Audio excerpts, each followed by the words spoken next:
Hello, I'm Jeremy, Service Manager of VIP in West Lebanon, New Hampshire.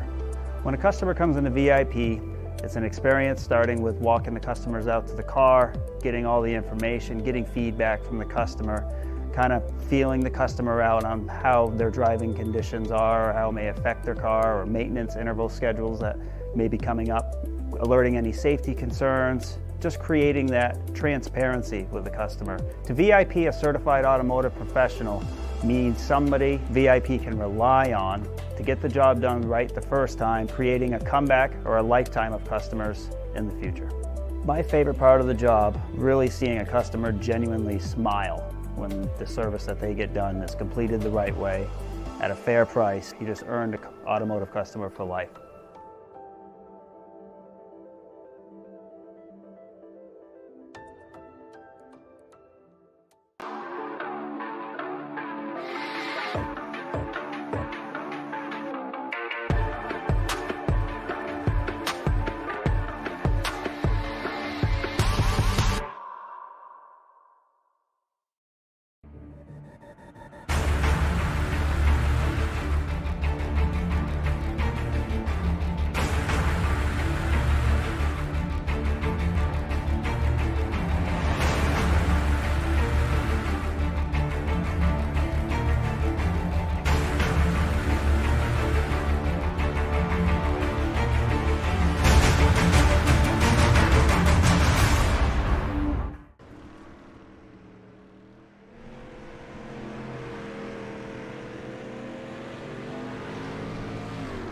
Well,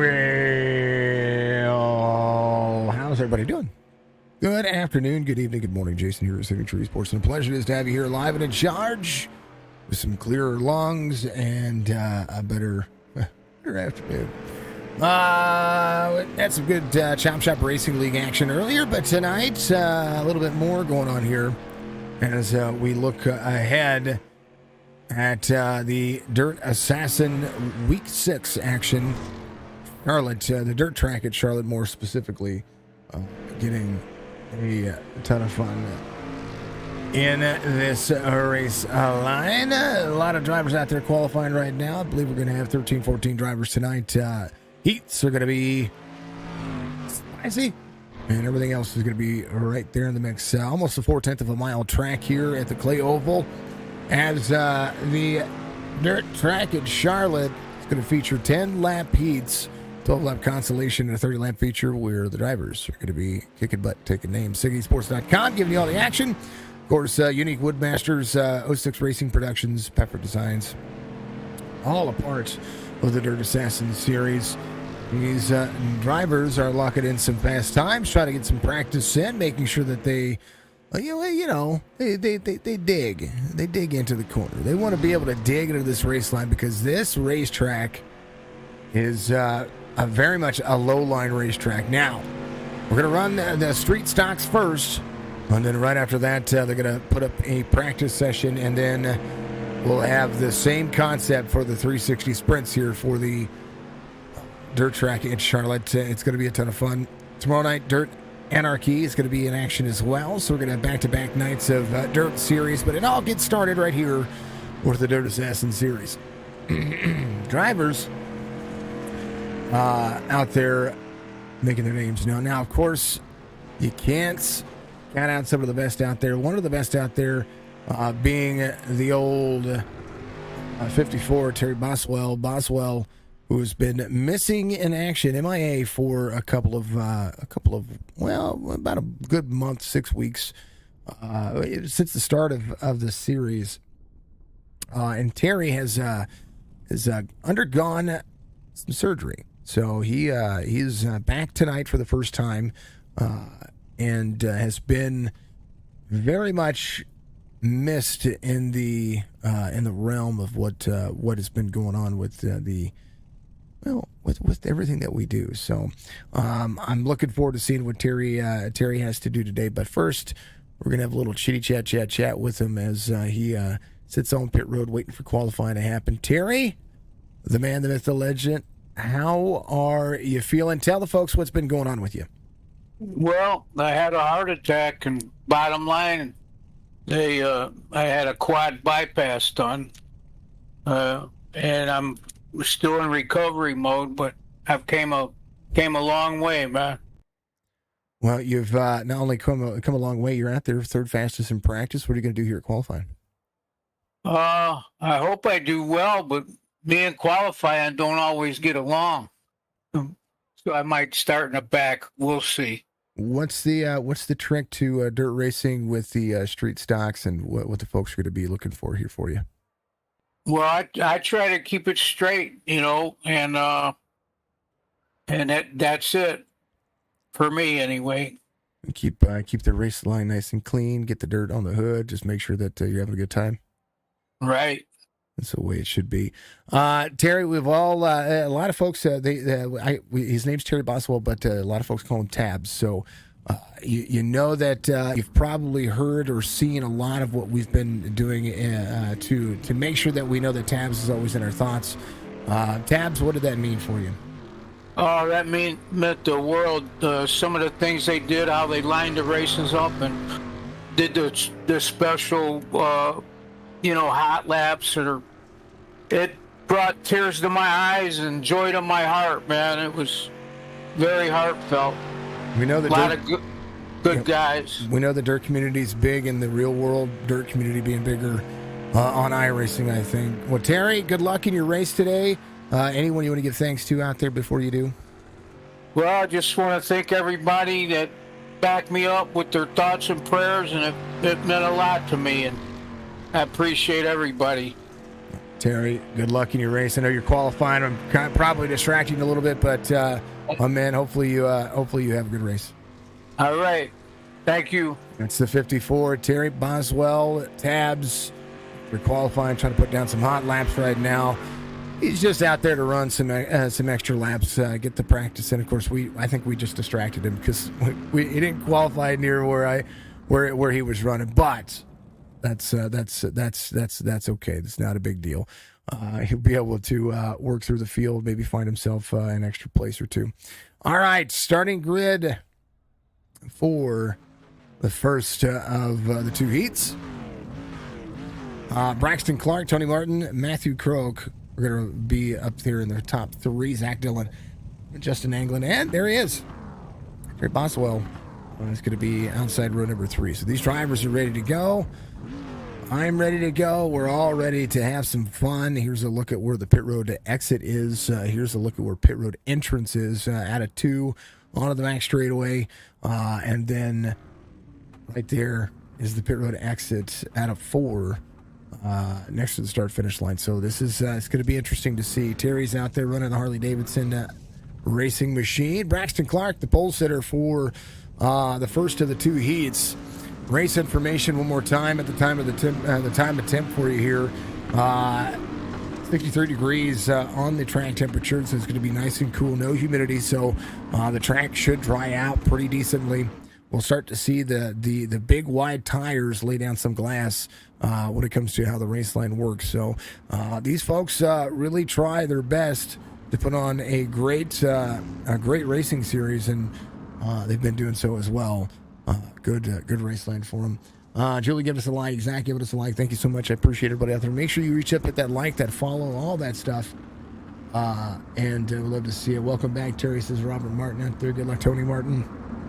Yeah, folks, make sure you hit those buttons. Those buttons do help. They go a long way to make sure that we're continuing to grow here at one of the best. I not only do I do iRacing, but we do game. We do enjoy ourselves, and starting Monday at 8 a.m. Central Standard Time, 9 a.m. Eastern, we're going to start working on the old game development sector over here at Signature Esports. Green flag waves for Heat 1. It'll be a 10-lap heat. Braxton Clark digging. We see the 1-2 marker. 0-2, Matthew Croak down to the bottom side, trying to dig into the corner here. Zach Dillon up on the high side here, trying to find an outside lane. Resources limited at the dirt track at Charlotte. It's not a single file race line, just so you know. It is very much a big dig line. Digging into the corner, trying to find your race pace, trying to find where you need to be. Ooh, looks like Matthew Croak like Zach Dillon able to sneak out of that one. 0-1 of Justin Anglin, upside down, inside out. Braxton Clark running in 18.77 on his last lap. Jesse, give us a like. Thank you, Jesse Younger. Appreciate you. Zach Dillon to second. Croak right there. Terry gains a spot on that one. He's got 7 laps to try to get him a couple of more. Top 3 are guaranteed into the feature, so the Consi or the B main will be ran by the drivers trying to figure out where that next spot's going to be. If they have a B main, sometimes they don't force the B main. Chiefland RC Raceway is some of the best Sunday afternoon action, so go check out CHIEFLANDRCRaceway.com to find your next RC dirt racing experience, especially if you are in the Florida region. Would love to see you all get out there and have some fun. England 10 seconds off the pace. Braxton Clark out front by a full 1.2 second mark as they come around and get into turn 1. Wall riding is not an option, and they are trying to do their best to hold on. Right now, drivers in tow. Matthew Croak right behind Zach Dillon and the number 20. Up 2 from the start of the race. Tony Martin off 2, trying to get himself back up front. Terry Boswell in that second. So look at that dig on the bottom. He's trying to keep the car as straight as he can. Watch him dig into the corner. Quadruple bypass for this young man. I call him a young man. He'll tell you he's no spring chicken, but he's still young enough to get out here and dirt race with all of us. So he may just be that kid at heart that we were all trying to be. 54 trying to dig into the corner. Zach Dillon trying to hold off the 02 and the 22. A lot of space between 1 and 2 right now as the 20 really works the bottom line. 02 is going to have the race line here. 20 up the race line as he digs out of the corner. 02 has a better drop in. 20 trying to defend. 2 laps to go. 02 gets to the back quarter panel. Not going to be there. Not clear just yet. Terry on the move for the 22 as he works the final lap here, putting the tires up where the dirt is. Trying to dig out of the corner. Braxton Clark comes around the final 2 turns. He has all but got this one in the bag. 1.5 second lead for heat race number 1. Braxton Clark taking it home. And they will come to pit road here. Big old dig. All right, let's take a look at the starting grid for heat race 2. In the Dirt Streets Talks, Brandon Starnes, Paul Pepper going to be the front row here. Sage Luther, Cole Younger going to be there in row number 2. Alex Thompson, Kyle Carter in row number 3 as they are all ready to go.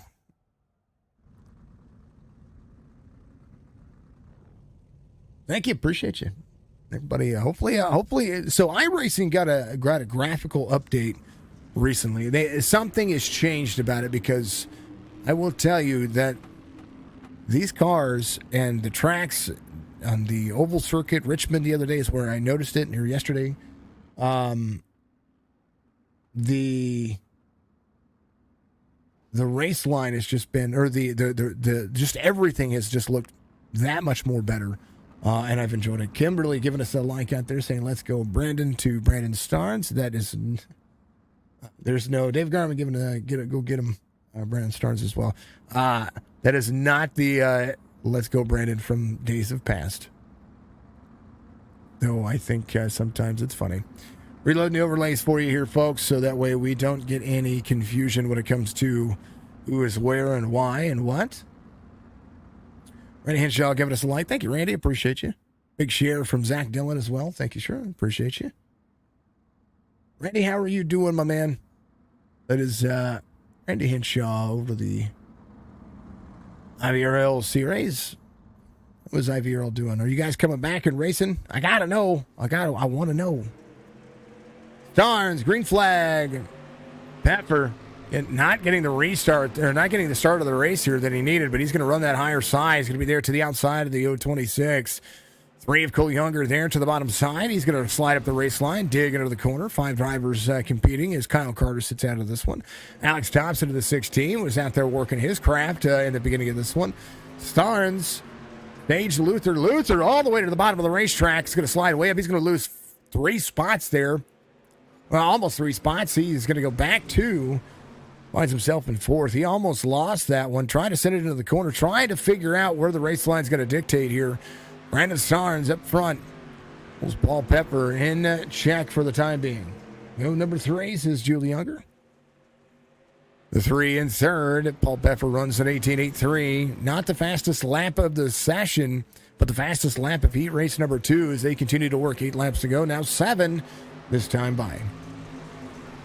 Brandon Starnes, 0.5 of a second lead. Cole Younger is going to be there right on the left rear quarter panel.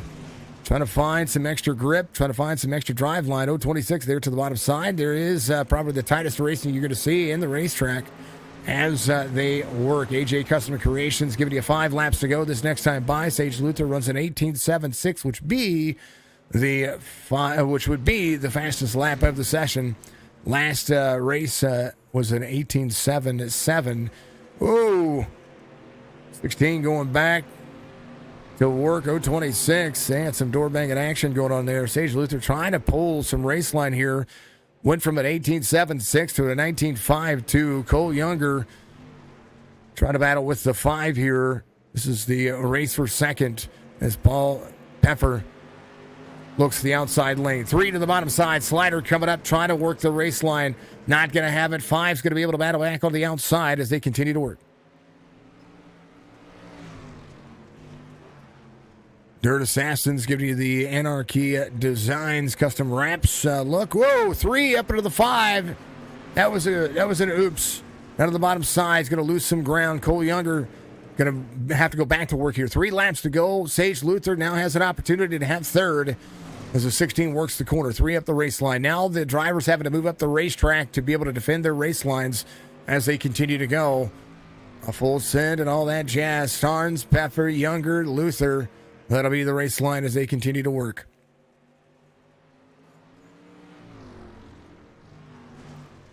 One out front, 2 to go. Paul Pepper finding a 1 second difference between he. White flag waves for the final lap. Sage Luther trying to dig for just 1 more spot. 3's going to be able to battle back on the outside. 0.26 still trying to dig into the corner. Slider coming for the 0.26. Does no. He's going to run the outside. 3's going to defend. 0.26 is going to have a run here. Brandon Starnes is going to win this one.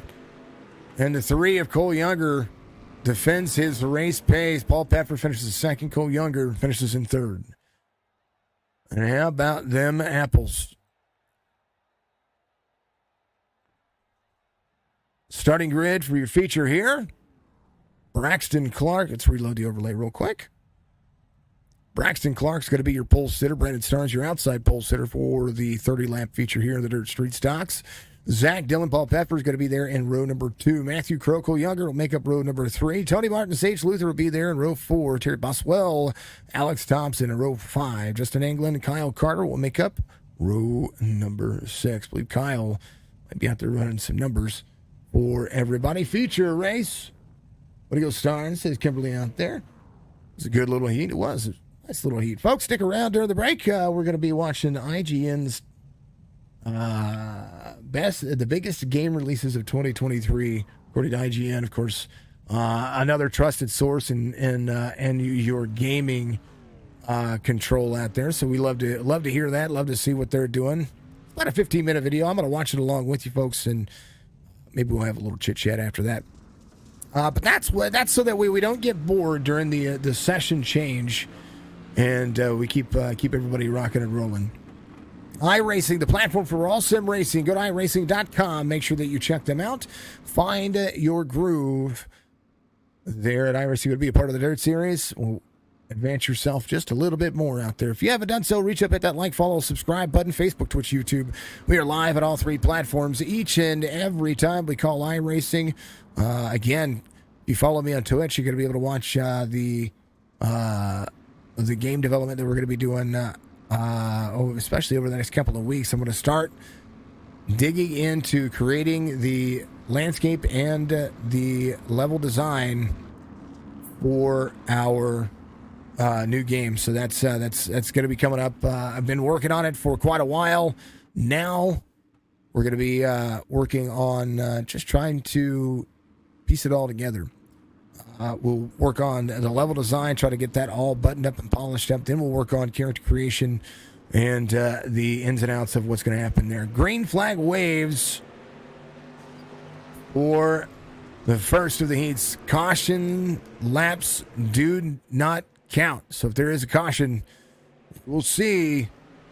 Drivers try to pull the wool out. There is Terry Boswell to the inside of the 16 of Alex Thompson. They are digging into the corner. This is a whole different race line. Pepper back to fourth as the drivers try to hold on for a little bit more. Digging out of the race line they go. Boswell side by side behind with the 16. This is the 22. Tony Martin up 2 already as they continue to work. Overhead look of what's happening here. Cole Younger looking ahead as the 22. Tony Martin's going to slide up in front of him.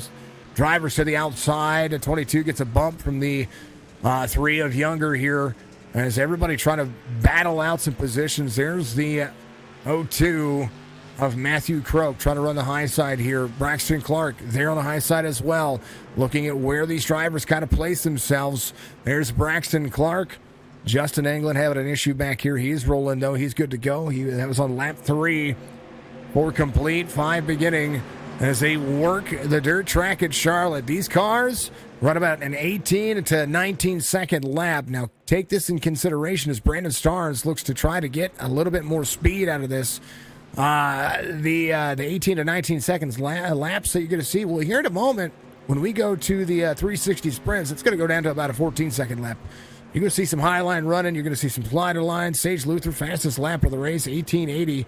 Still not quite to that 18.7 mark that he was trying to approach earlier. 18.76, fastest lap of the session. 1880, the fastest lap of the feature. 24 laps to go here as these drivers start to hook up and make everything known. Big special thank you to all of my sponsors, NordVPN, HelloFresh. Let's see. VIP Tires and Service, of course, 67 locations across the Northeast. Go check them out.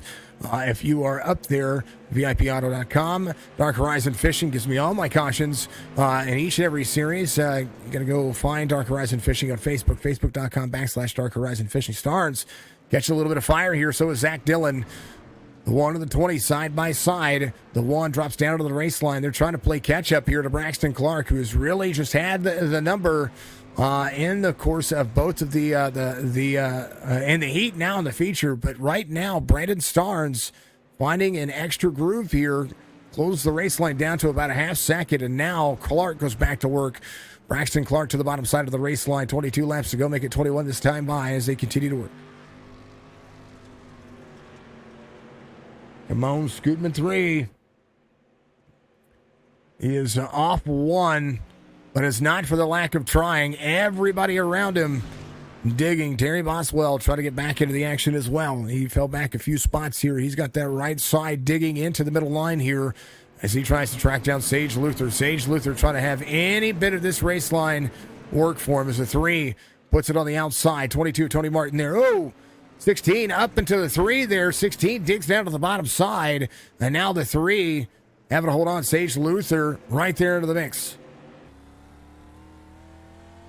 This is Cole Younger in the 3 as the drivers kind of get away from him. He is up near the wall. That right side seems like it's crabbing out. Oh, Terry Boswell into the back of him. Caution is not out.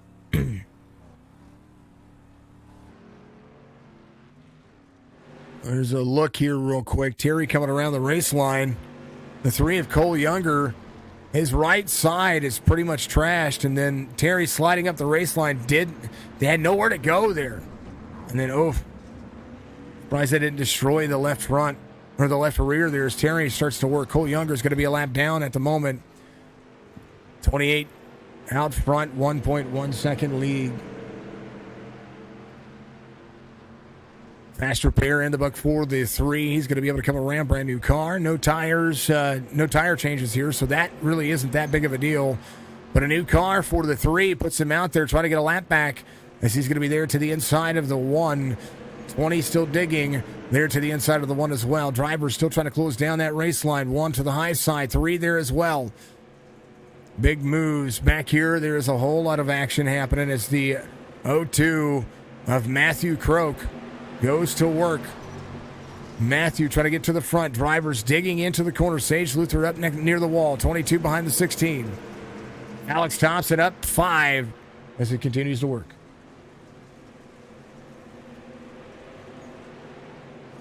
Dan, giving us a like. Thank you so much. I appreciate you. 4 wide. 0-2, 5 of Peffer. 16, now 3 wide on corner exit. 16, 22, digging. 0-2 of Croak to the outside. Matthew Croak, one of the best in the business. 13 laps to go. Still trying to dig some race pace out of this. Braxton Clark, Brandon Starnes, Zach Dillon to 3, back just a little bit. Still forces himself a lap down at the moment. No caution means some big action happening. Back here, there's Justin Anglin in 9th, Terry Boswell in 10th.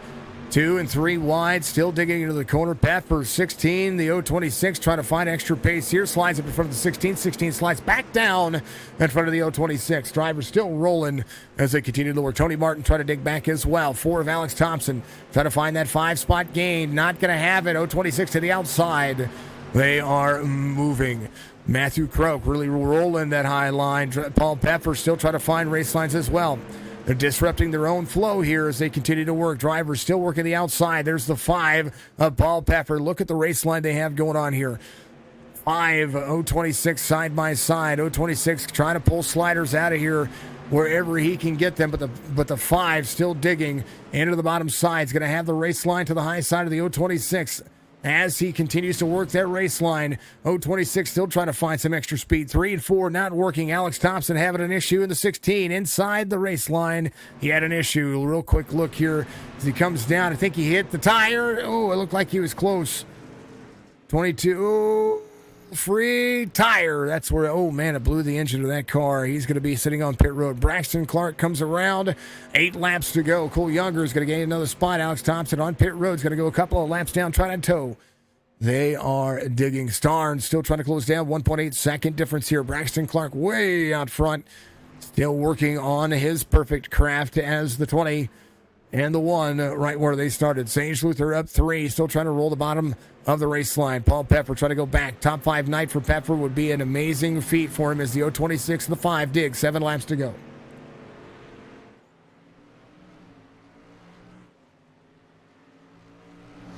George giving us a like. What's up, Fizell? It's the man, the myth, the legend. Van Ness giving us a like as well. Thank you, Robert. Appreciate you being out there. Little dirt action. Still holding on. Brandon Starnes. Alex Thompson getting back out, having an issue. Here's the drone cam for the 1 and the 20. The 1 trying to defend the 20. 0-2 behind the 20.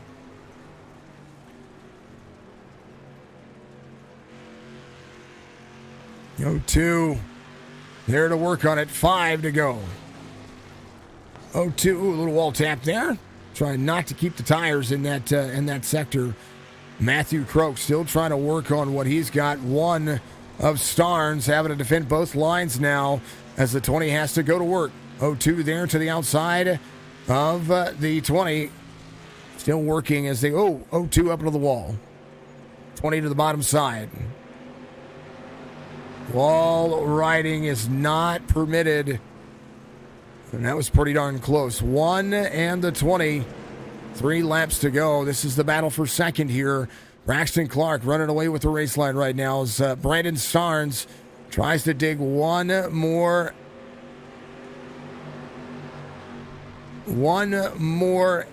extra inch over the two cars behind him. Braxton Clark comes around for the final lap. White flag's going to wave. And Charlotte's been kicking it. Track Dogs Racing 360 Sprint's going to be coming up next. But right now, the race is on for second as Zach Dillon tries to carry out. Bump drafting on the high side. 20 into the slider line. Braxton Clark's going to win it here. Zach Dillon will take over second. Maybe. Yeah, I think he got it. I'm pretty sure he got it. Starnes third, Croak in fourth, Luther in fifth. I'm pretty sure he got it. We'll check here in just a moment. Braxton Clark, though, your feature winner here for the Dirt Street Stocks. From Alexandria doing just that much better back-to-back weeks, I believe, and has really, really started to shine. Here's your race results here. Zach Dillon by mere inches. And I mean inches.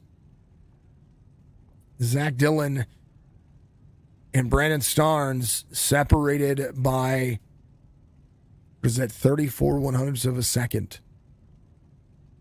That was insane. Braxton Clark, Zach Dillon, Brandon Starnes, 1, 2, 3. Matthew Croak finishes in fourth. Sage Luther in fifth. Peffer, Martin, Anglin, Boswell, Younger, your top 10. Alex Thompson rounds out the 11th spot. Kyle Carter was your race controller. Let's go have a little chatty chat with some folks as we get ready to settle in for the next one.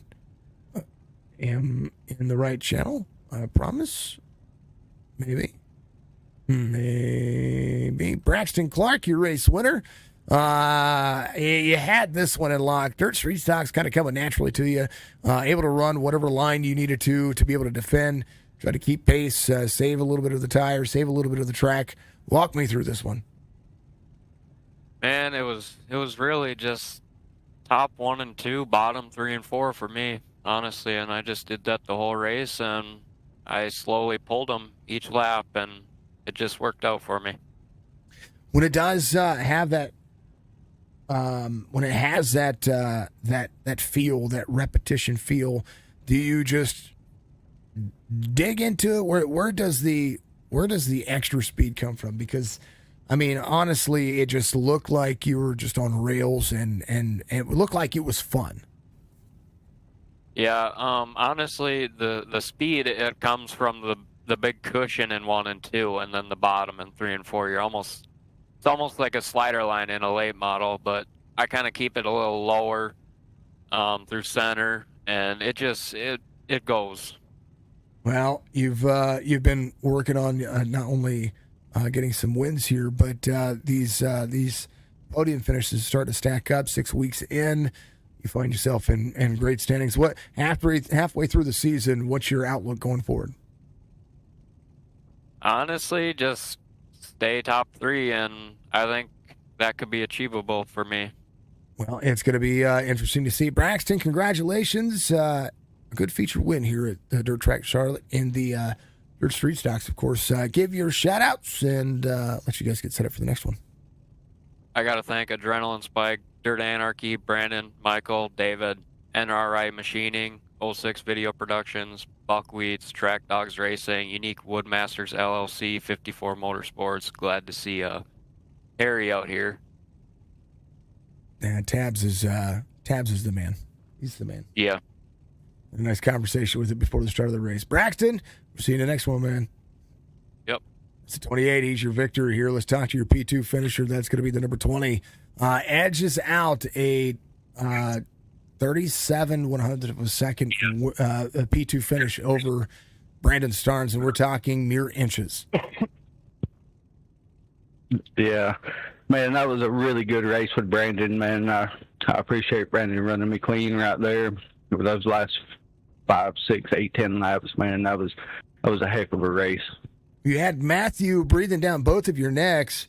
I kind of knew that you were going to get into the point where you were going to have to not ride behind him, because there for a little bit it just seemed like you kind of ride behind him, just letting things happen. When did you know that you had to make that move? Man, I'm not really sure when we had to make the move. I seen he was down on the inside right there, and I committed to the high side whenever I seen him on the inside, and it worked out. So we pulled him off. I ain't sure if it was 2 or 4. It was down one of the straightaways. We pulled him a little bit right there, and I just committed to the top side to make that pass right there, and me and Brandon both did, and it worked out in our favor. It worked out and looked good. Dan says a good job to you out there. Real quick, Bakery Maine, thank you very much for the follow out there on Facebook. Much love to you. Zach, P2 finish today and stacking up some points here. Congratulations once again. Give you shout outs. Yeah, man, I'd like to thank Red Pirate Family Bar and Seafood and Grill in East Point, Florida, CHIEFLAND RC Raceway, PFEFFER Designs, Crew Cut Lawn Maintenance. Man, without all these guys, we couldn't make it possible here. And I haven't been able to run a whole lot this season. Work's had me pretty tied up. But, yeah, man, I'm super proud of this P2 finish here. Well, I tell you what, you're always in my chat. You're always out there liking and following. So not only are you a P2 finisher today, but you're out there nailing it with the streams. Yeah, we're gonna try to do a little more streaming here lately. I know we've been slacking on that part, and so we've got some new webcams, some new equipment here coming in the mail here shortly. So maybe we can get something together here. I like it. Zach Dillon, P2 finisher, is going to start streaming. He's going to put all that stuff out there so we know. By the way, just so everybody knows. we'll that way we can return the favor. He's always on our streams, so we want to make sure that we return the favor, my man. Good luck. We'll see you the next one. Thank you, Jason. That's him. That's the 20 doing his job. Let's talk to the number 1 car. Finishes P3 today. Brandon Starnes holding on for everything that is not gravy. This was a fast racetrack for these street. I mean, these street stocks are a ton of fun to drive. They're tanks. They like to take a beating. And today you guys put them through the ringer. Yeah, man, we that was a good race. I couldn't find nothing. I couldn't find nothing at the end. I was trying. I was going everywhere, top, bottom. I just couldn't find anything. I don't know. I didn't get no practice on this track this week, and I think I'd have practiced more. But like I say, we'll get them next week. I'll get on here. Braxton was talking about out of 1 and 2, he was rolling. He was rolling the downhill in 1 and 2, and then 3 and 4 he was running low. Is being able to set the pace as a race leader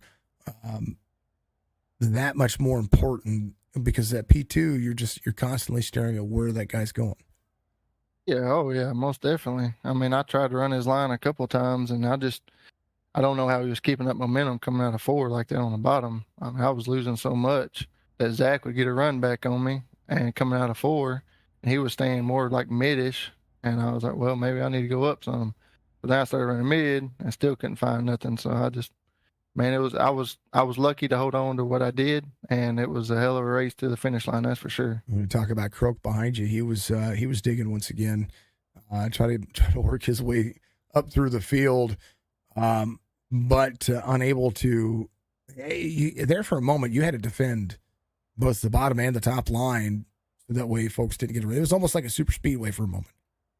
Well, most definitely. I mean, I was definitely trying to watch out and see what was going on behind me. But man, you get to watching that leader, and you're trying to focus in on him, so you kind of don't look back behind you as much. And technically, I do run a mirror, but I try not to mirror drive as much as I can. But you're still going to look up at it, and you're still going to look and see who's behind you.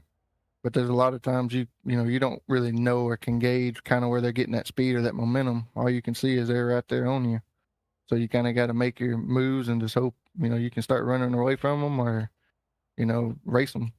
Well, you raced them, and P3, nothing wrong with a P3 finish today. Oh no, I'm happy with it.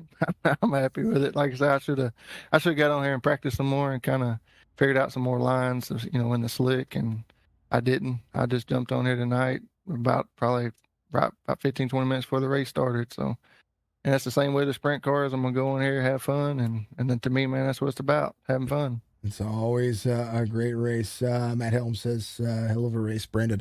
Starnes, give you shout outs, my man. P3 finish tonight. All right. First and foremost, 4M Customs, Michael Mitchell, BUCKWHEAT'S Customs, 54 Motorsports, NRI Machining, Adrenaline Spike Designs, Track Dogs Racing, 06 Racing Productions, Anarchy Custom Wraps and Designs, and PFEFFER Designs. And Paul, man, putting on this thing, these street stocks have been a blast. I didn't think they were going to be that much fun, but I mean, they've turned out to be kind of the one I look forward to every Saturday night. So, Hey, you know what? I like driving the street stock, so I completely agree. Yeah, it's turned into. I mean, it's turned definitely. Hopefully he keeps us around and keep us up. Keep it going. But man, it's been fun. I mean, it's been a real good time. Gonna be time. I've had some good runs and some bad runs. So you know how it goes. It's racing. It's always racing. That's what it is. We're competitive at heart. Brandon, much love, my man. I'm gonna throw you up so you can get into that driver's meeting and get ready for your next race. Thank you, sir. It's the man. He finishes P3. Brandon Starnes, digging. Braxton Clark takes the feature, and the dirt street stocks are done. We're going to go up to the 360 sprints. I'm going to load into the session, but while we wait for that session to load, got a video for IGN's biggest games of 2023. Stick around. It'll be a ton of fun. I'll be right back.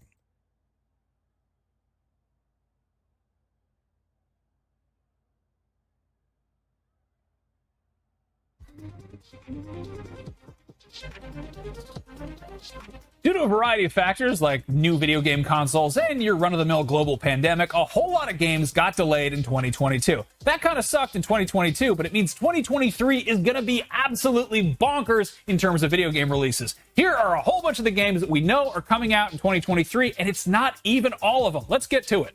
The year kicks off with Fire Emblem Engage on Switch. This is the follow-up to Three Houses, and this time around you'll be able to summon or engage characters from the series past, including OG protagonist and Smash staple Marth. You can put a ring on it January 20th, so save the date. So let me get this straight. The team behind Final Fantasy 15 developed a new RPG that's not what I would call a Final Fantasy game. It's a freaking PS5 console exclusive that's also coming to PC, and oh yeah, I'm talking about Forspoken.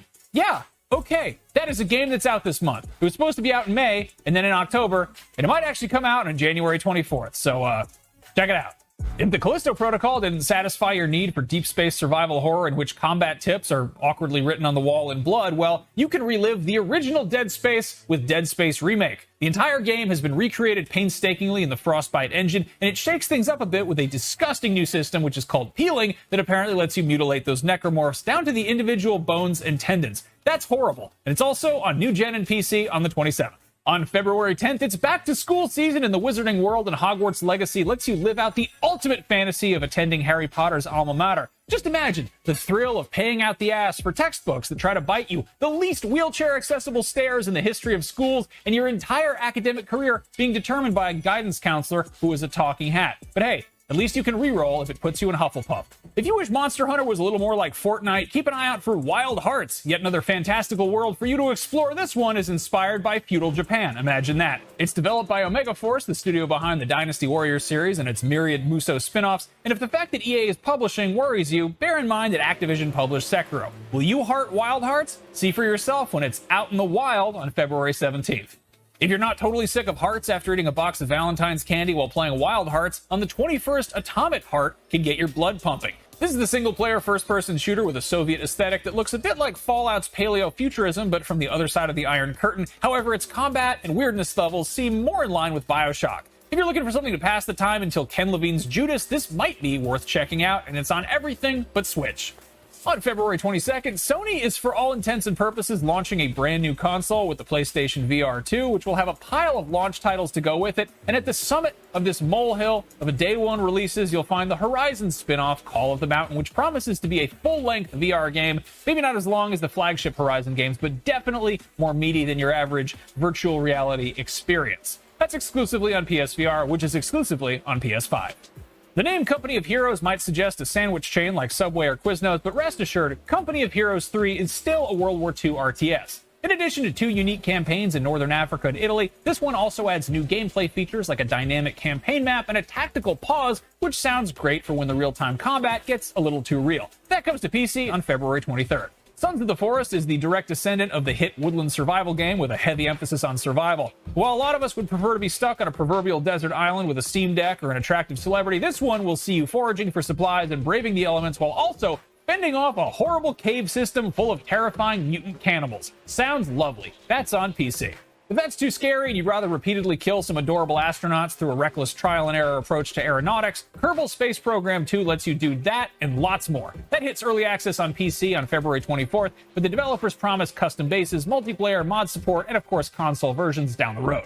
If you yearn for the simpler days of classic turn-based RPGs with beautiful pixel art and Dickensian campaigns, or if you just thought the 2018 game Octopath Traveler was pretty cool, well, you're in luck because Octopath Traveler hits PC, Switch, and both PlayStations also on February 24th. On March 1st, the day before hits PC, and before your eyes glaze over at the idea of yet another post-apocalyptic zombie survival game with base building and survival elements, get a load of these graphics. A lot of games on this list were delayed due to the pandemic, but developer Fnatic pushed this one so they could switch engines from Unreal 4 to Unreal 5, and it looks like that was a smart move because it's the second most wishlisted game on Steam after Hogwarts Legacy. That's on PC with plans for new-gen console versions later on.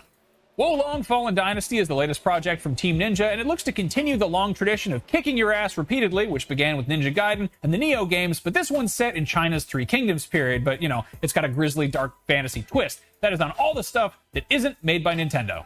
Allegedly, Skull and Bones is finally coming out, but I will believe it when I see it. This is Ubisoft's multiplayer pirate game, which supposedly began as an Assassin's Creed Black Flag spin-off, and at one point was apparently like For Honor with boats, but since then it's taken the shape of something much more like Sea of Thieves, and it's been delayed about, my entire career. Anyway, that drops anchor on new gen and PC March 9th, allegedly. To make up for the extremely long wait for Bayonetta 3, Platinum Games is rewarding fans of the bespectacled Umbra Witch with a brand new installment less than a year later. Bear in mind, it's a pretty big shift, ditching the realistic third-person action for a top-down adventure with a cuter storybook aesthetic, but it definitely looks more fun than waiting 5 years for a sequel. That is on Switch, March 17th. Still on March 17th is Star Wars Jedi Survivor, the follow-up to Fallen Order, which sees the return of an older and hairier Cal Kestis who will undoubtedly have some new tricks up his sleeve. Technical hiccups aside, Respawn knocked it out of the park with the first game, so hopefully this continues this streak. That is on new-gen consoles and PC. What are you buying? Well, on March 24th, Resident Evil 4 Remake probably. Between the recent mainline entries and the last two remakes, Capcom probably hasn't had the trust of fans like this since, probably RE4's original release, and a modern remake of one of the best, albeit most divisive games in the entire series, with a few modern adjustments, seems like it'll be a pretty good time. That's on both PlayStations, Xbox Series X, and PC. Crime Boss Rockhay City is a brand new first-person shooter that came totally out of left field, and we don't know much about it other than it's got a star-studded cast, which is mostly Michaels and Danny's. Specifically, Rooker, Madsen, Glover, and Trejo. It also has Kim Basinger, Vanilla Ice, and Chuck Norris. What's the gameplay like? Great question. That's on PC March 28th and consoles someday. Before there was BioShock, there was System Shock, and this is yet another classic that's getting a full modern remake, and if you're having deja vu, that might be because this got kickstarted way back in 2016, and sometime in March, you'll finally get to play it. That's on everything that doesn't say Nintendo on it. Dead Island 2 has had a long and rocky development, and on April 28th, it is finally rising from its grave. LA is infested with zombies, and you gotta go kill them. What do you kill them with? All kinds of stuff, including stuff that's glued to other stuff that you glued there on a crafting bench. That's coming out April 28th, once again, on everything but Switch. But hey, Switch owners are going to be just fine because on May 12th, Legend of Zelda Tears of the Kingdom finally drops. Breath of the Wild was such a genre-redefining watershed game that the wait for a follow-up has felt like a lifetime, and that might be because this has been one of, if not the longest breaks between Zelda installments in the entire series' history, so let's hope it lives up to everybody's sky-high expectations. It's been a very long wait for a new game from Rocksteady, the studio that gave us the Batman Arkham series, and while it's set in the same universe, Suicide Squad Kills the Justice League looks to be a pretty huge departure. This time, players can get down with their bad selves as Harley Quinn, Captain Boomerang, King Shark, and/or Deadshot. That's on new gen and PC. Street Fighter 6 looks to be maybe the biggest shift for the series since its jump from 2 to 2.5D back in Street Fighter 4, but this is much more than just a visual leap. It's adding a character creator and a whole hub city for you to explore and hang out in and presumably do some street fighting in, but don't worry, as far as fighting goes, it's not reinventing the wheel, and the buzz for this among fighting game diehards seems very positive. That's on PS4, PS5, Series X and S, and PC. Diablo 4 has been in the works for a very long time, but it sounds like it's going to be worth the wait. With a color palette that's far more in line with Diablo 2 than 3, it is a clear return to proper dark fantasy, and its gorgeous world is wide open for you to explore while slaying demons and hoarding loot. That's out on 6/6 for everything but Switch. Like many other games on this list, Final Fantasy XVI is a massive departure from its immediate predecessor. This time, it's scrapping the futuristic elements and returning to good old-fashioned medieval fantasy, and if you're tired of open worlds, rest assured this looks to have a much more focused area-based approach to level design, but combat is still going to be in real time. That one's exclusively on PS5 for the immediate future.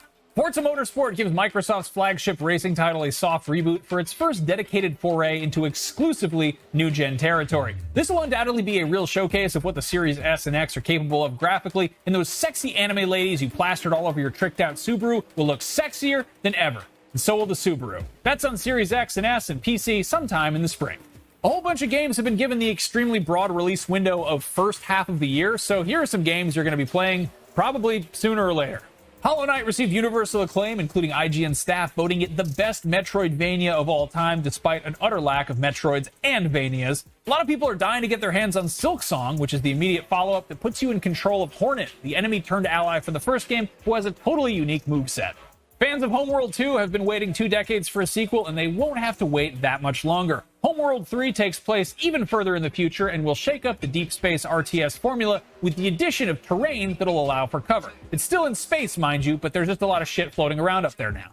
If you love the games that Arcane has put out, like Dishonored, Prey, and Deathloop, and you hate vampires, boy do I have the game for you that you probably already knew about. Redfall will have you staking your claim in a New England town filled with bloodsuckers, and this time around it's co-op, so up to 3 friends can join in on the fun. Stalker 2: Heart of Chernobyl is the long-awaited sequel to the 2007 post-apocalyptic survival horror game based on the Tarkovsky film of the same name, based on the classic novel Roadside Picnic, and its development has certainly not been a picnic, roadside, or otherwise. In addition to all the other hurdles of developing a AAA video game through the pandemic, Ukraine-based GSC World also had to put things on hold while their country was being bombed and invaded by Russian forces. This is supposed to hit the new Xboxes and PC sometime in the first half of the year, but I think of all the games on this list, I don't think anybody's going to be mad if they need more time. Starfield is shaping up to be Skyrim in space. And before you tell me that's a stupid, reductive way of describing it, I'm quoting Todd Howard, so take that. Anyway, in space, no one can hear you dragon shout, but you can probably go collect some cheese wheels on the moon or on one of the hundreds of other planets in this game. That's on all the new Xboxes and PC. If you like deep space stuff, but Starfield sounds dauntingly expansive, well, there's also The Expanse, a Telltale series, which is a narrative adventure set in the universe of the hit TV show, and that's on PC and consoles. If you think narrative adventures are a novel idea, well, it's time to unravel a new story with Alan Wake 2, which sees the return of Remedy's author-protagonist, but this time around promises to be a proper survival horror. If you're one of the many people who spent thousands of hours hunting and crafting and riding dinosaurs in Ark, you may have thought to yourself at some point, this game is great, but it needs Vin Diesel. Well, you weren't the only one, because Vin Diesel felt the same way, and after playing a shitload of the first game, he's not only starring in the sequel, he's also involved with its development as Studio Wildcard's president of creative convergence, which means he's also executive producing an Ark animated series. Sure, why not? If you think giant robots are f***ing awesome, you're correct. And FromSoft's beloved mecha series Armored Core is back with its 6th long-overdue installment, Fires of Rubicon. What took so long? Well, FromSoft was busy establishing a little genre called Soulsborne with a trilogy of Dark Souls games, Bloodborne, Sekiro, and of course Elden Ring. There's absolutely no reason to expect Armored Core to be anything like those games, and according to the developers, it isn't really, but considering those games are what amassed FromSoft its devoted following, I imagine those fans are being taken into consideration at least somewhat. That's coming to everything. Another AC franchise getting at least one new entry this year is Assassin's Creed. Longtime fans might be relieved to hear that after the last few games have veered heavily into action RPG territory, Assassin's Creed Mirage is going to scale things back and return to the original game's design pillars of stealth, parkour, and assassinations. The setting? 9th century Baghdad. The first Hades was a smash hit in 2020. Its fast-paced roguelike action and slick visuals earned it a spot on countless best-of lists, as well as nabbing IGN's Game of the Year award. While we're always happy to see Supergiant Games go back to the drawing board to try something completely new and experimental, we're also thrilled that there's more Hades on the way, which will undoubtedly have plenty of surprises in store. Pinocchio fans, if such a thing actually exists, have had a pretty busy couple of years. Hot on the trail of Disney and Del Toro's feature film takes on that dishonest but lovable wooden boy comes Lies of P. This action RPG retells the original 19th century fairy tale in the form of a fast-paced action RPG a la Bloodborne, and yes, you'll be able to tell lies. Marvel's Spider-Man was one of the best-selling games on PS4, so unsurprisingly, it's getting a follow-up, but the sequel will be exclusive to PS5. After seeing how much Insomniac Games was able to do with the new hardware when Ratchet and Clank Rift Apart, we are dying to see what new tricks our friendly neighborhood wall crawler has in store for us in the sequel. The Cops and Robbers co-op shooter Payday 2 gets a long-awaited sequel a full decade after the last game released. This time around, players can expect larger-scaled heist as developers have described the setting as, quote, a living enormous representation of New York City. Another series getting a sequel after a decade of nothing, unless you count the mobile game, is Pikmin. We basically haven't seen anything from this game outside of a 30-second trailer, but we have a sneaking suspicion that it will involve some Pikmin. I don't know, what do you know about this game? They haven't shown us anything. A whole bunch of beloved horror movie licenses have found new life in the asymmetrical multiplayer genre, and joining the ranks of Friday the 13th, Predator, Evil Dead, and Killer Clowns from Outer Space is the Texas Chainsaw Massacre. Based squarely in the era of the 1974 slasher classic, the game will have one team playing as meddling teens who have to, not get murdered, and the other team will be playing as not just Leatherface, but his entire messed up family too. Considering how much Gears of War copied Warhammer 40k's homework, it's only fair that they get to follow suit, and the 2011 third-person shooter Space Marine clearly understood the assignment. Now, we're finally getting a sequel continuing the adventures of Ultramarines Captain Titus, who will eviscerate a sea of screeching Tyranids, and this one sounds pretty cool. And finally, for this list, not for all the games coming out, is The Wolf Among Us 2. The reformed Telltale Games is finally returning to the Fables universe to continue Big B's story. This new game picks up 6 months after the last one. If you need a refresher, that's totally understandable because the last game was released a decade ago. And there you have it. That's a whole bunch of games that are coming out in 2023, and it's not even all of them because a whole bunch of them we don't even know about quite yet. But I know a cool website you can keep an eye on if you like video games. It's called IGN.com. 2023 is going to be a doozy. I'll see you around.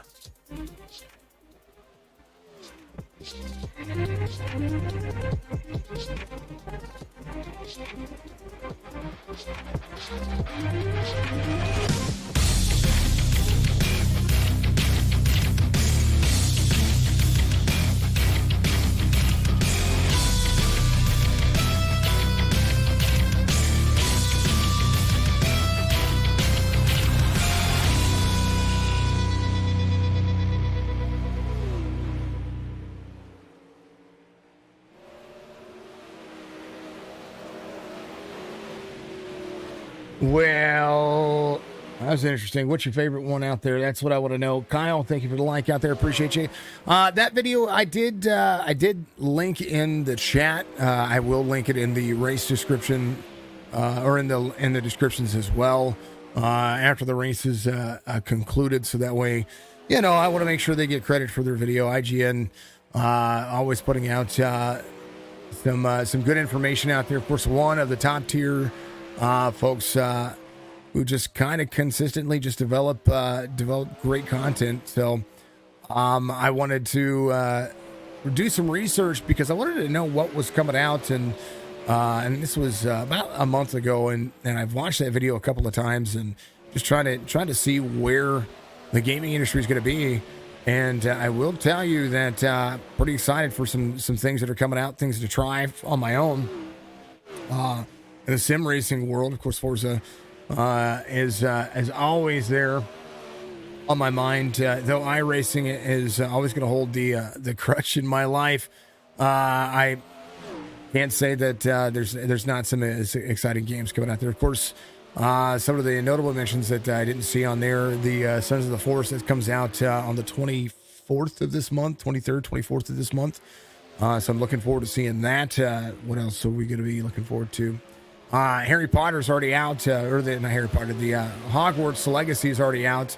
Ballistic's playing that. She's been playing that with Kato's and has been enjoying that game.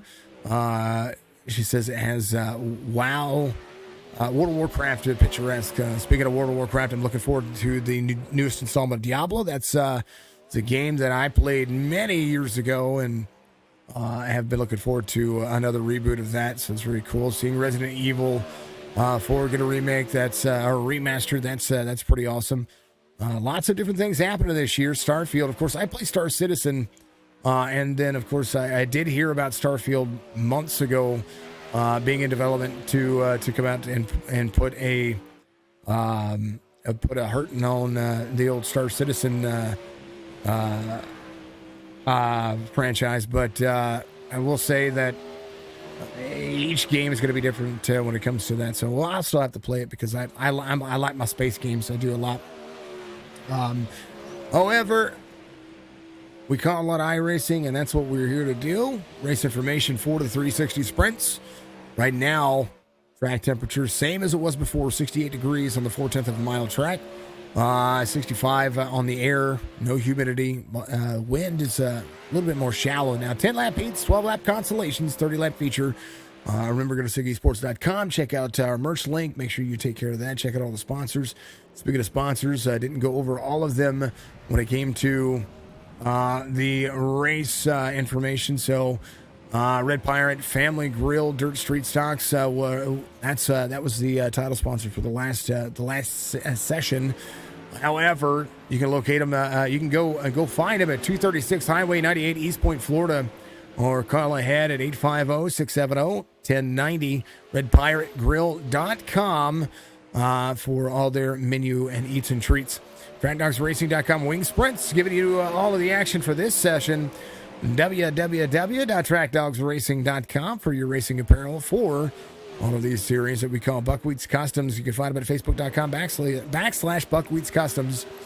He's located at 4616 South Kings Highway, Texarkana, Texas. Give him a call, 903-417-2628, Buckwheat's Customs 22@gmail.com for shirt, spin art, die cut decals, and auto decals. True Cut Lawn and Maintenance in Gainesville, Florida.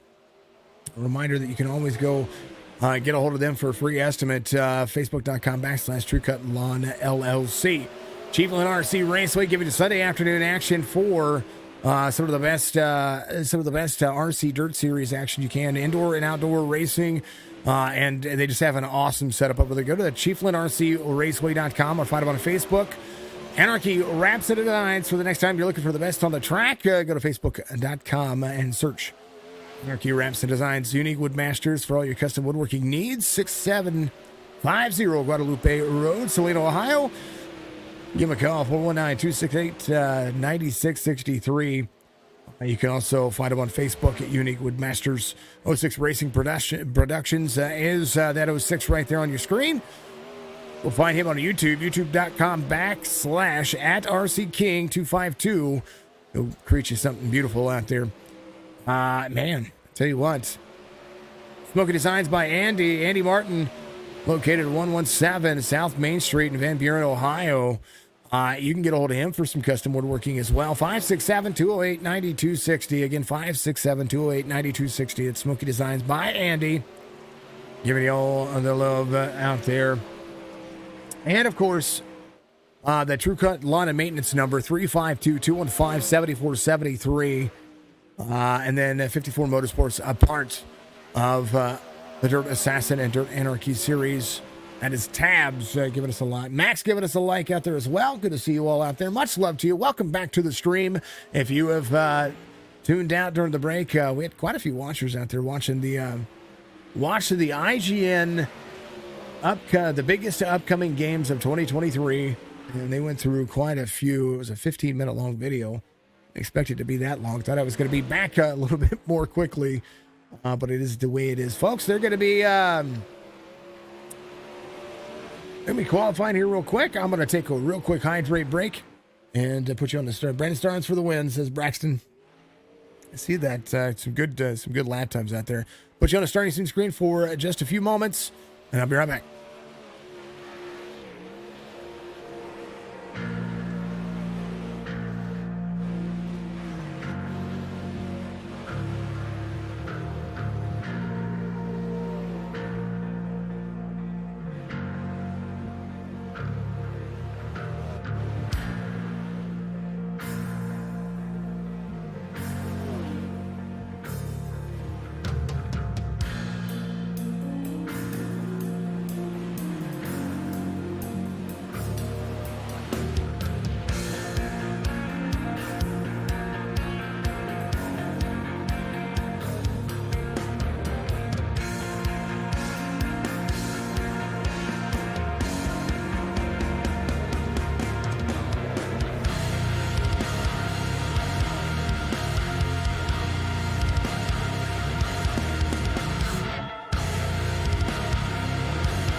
right. 'Tis that time. Qualifying is done. The heat is about to heat up. Heat 1. Starting grid looks as such. Trevor Schroeder, who is super fast in practice, is going to have Matthew Croak to his outside. George Fiesel is going to have Brandon Starnes back there in row number 2. Darren Harrell, going to have Josh Bittner and Terry Boswell, tabs out there, looking at the 360s. And I might give this one a go. Let's take a look and reload the overlays for everybody. Charlotte heat race number 1. Things are fast. A reminder that you're going to see about 4 or 5 second difference here on the race line. These drivers are going to be super aggressive and try to move up the race line as fast as they can. If they can put that wing in the right spot, they're going to be able to make it dig. Biggest thing about even a fixed setup here is that these wings are adjustable according to the race line that they're being performed. So we'll see drivers try to adjust and do that on the fly, be able to find their speed. Croak, who has been dominating in the series, looking for another win to try to go after the three-peat from the back to the front in the feature, is up here in that outside pole position. They will begin to dig. Track Dogs Racing giving you all the 360 sprint action as the pace truck will dive off on the back straightaway here. And we will be green flag racing in one short little stint. A big dig into the race line. They go. Thank you for all the likes and the shares, everything out there. Max, thank you very much. I appreciate you. Green flag waves as they dig into the corner. Trevor Schroeder with a huge bottom line race line. 0-2 trying to dig. Croak trying to find extra grip here as they continue to work. Bottom line race line digs all the way to the bottom of the racetrack. Full speed ahead. An ascending moment that you never asked for. NordVPN giving you all the action and securely here with our peak performance racer of the night, Matthew Croak, in the 13:03 on that speed. I'm telling you what, 13-second race lines are huge. You do not want to tap the wall with these cars. If you tap the wall with these cars, you have a tendency to go up and over. And as you watched last week, 0-2, getting a little free off corner exit there. Day was digging down into the grass line there. Now finds just a little bit of extra pace here. Trying to keep that left front tire off the grass. You don't want to send that car around. It'll disrupt your race flow as they continue to work. Brandon Starnes in 4th. Top 4 have not moved. Josh Bittner still digging as well. There's Darren Harrell. He works. Terry ran a couple of laps. He said, I'm good for right now. But Darryl Harrell trying to dig out front as they continue to work.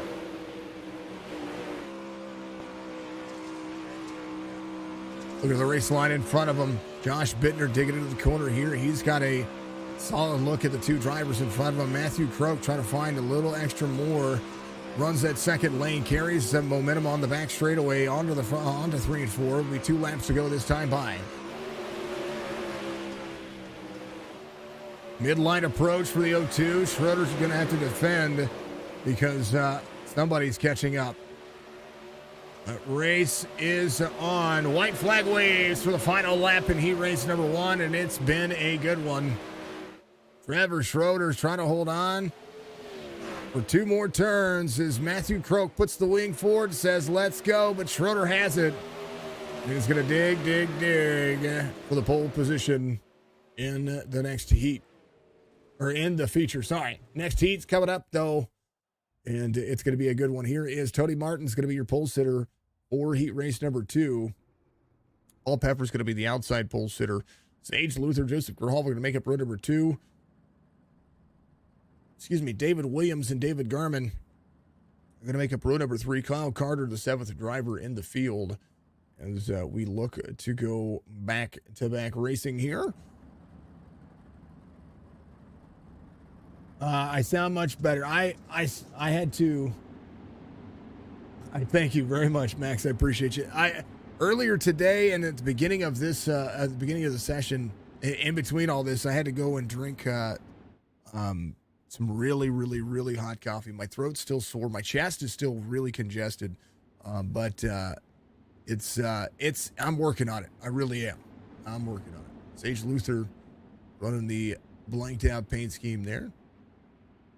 Thank you, Max. I appreciate you. Yeah, I try to take care of myself, try to work out, try to make sure that to stay healthy. And,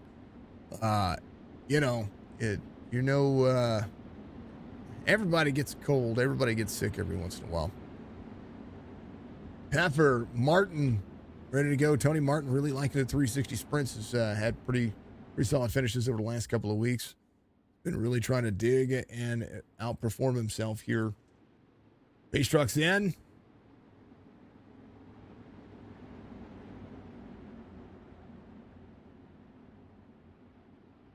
So Matthew Croak won last week. David Garman the week before. Tony Martin finished second, so he's trying to improve his racecraft right now. 25.96 on the I rating as they continue to work. Martin, Peffer, Sage Luther still digging. 47 sent up the race line. Kyle Carter gets right there to the right quarter panel. David Garman still upside down, inside out for David Garman. Look at this. Hold on. Right here. Comes around the corner. Oh, man. Look at that. That is the best helicopter we've seen all week. He's going to get it. Back to live we go. Garmin still on the bottom of the racetrack. Tony Martin out front. 1.5 second lead. 6 laps to go. Runs the fastest lap of the session until Sage Luther says, "How you doing?" 13-19. That is an ode to a good buddy who passed away about a week and a half, 2 weeks ago. Always used to join the stream, ask me a couple of questions. And no doubt we'll see him much later. That is the Kelva man himself, Texas Kelva. Oh, 26. Oh! Grijalva in third. Gonna just have to deal with the damage. Kyle Carter coming up. Sage Luther had an issue there. Came around as Paul Peffer in front of him. He was going to try to make the slider here. Down to the bottom. Ooh, trying to stay out of lap. Paul was trying to stay out of lap traffic there. And the 026, nowhere to go. Digs into the corner. Tony Martin getting the white flag here. And this has been an eventful race. Martin, final 2 turns. And he raced number 2. Charlotte shows Martin, Peffer, Grijalva. As Grijalva looks to have some fun. And oh man. And David Garman runs the fastest lap of the race this last time by. And destroys his car in the process. 13-17. That was a fast lap too. Feature coming up. Trevor Schroeder's going to be your pole sitter. Tony Martin, the outside pole sitter. Matthew Croak inside row number 2 with Paul Peffers to the outside. Brent Starnes, Joseph Grijalva will make up row 3. Bizel, Kyle Carter going to make up row number 4. Josh Bittner, Sage Luther, Darren Harrell, and David Williams will make up row 6. Row 7, show David Garman back here, and I do believe Tabs is going to call it a night. Always good to see Tabs out there running with the drivers, having a good time, enjoying themselves because, well, let's just put it that way. Things do happen. Trevor Schroeder, ready to rock and roll. 30-lap feature. Track's getting torn up. Drive lines are going to be everywhere. And then, to put it on top of all of that, you got some of the fastest cars on dirt ready to rock and roll. 360 sprints. The feature, trackdogsracing.com. 360 sprints. Caution laps do not count, but the cautions are on, so we very well could see a caution or two here. Helicopter award going to David Garman. I'm going to have to go back and manually clip that later, but I tell you what, that was, I forgot to hit the button. I have a hotkey for it now, and I forgot to hit it. Tony Martin on the outside. He's going to have to go to work. He's going to have to try to surpass Schroeder here. Matthew Croak, who's been looking forward to trying to get himself into that position next week. If he could win here today, next week he goes to the tail end of the field to try to work himself back around. But that is asking a lot of talent in front of him. Fairbury is going to be next week's racetrack. After that, we're going back to Volusia, Kokomo, I-55, and then Knoxville for week 11. So this is the halfway mark of the season as they get ready to go. Green flag racing. Schroeder Diggs, 30 laps. Matthew Croak all the way up the race line. Slider, caution comes out. Grijalva, Brandon Starnes involved.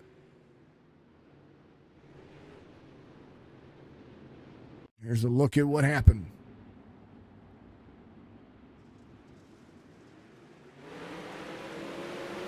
Ooh. That was quick. There's a look here. Our chase view. This is the start. This is Joseph Grijalva here. Diggs in the corner. And then just a collection of Starnes and everybody trying to get going. Man, that was intense.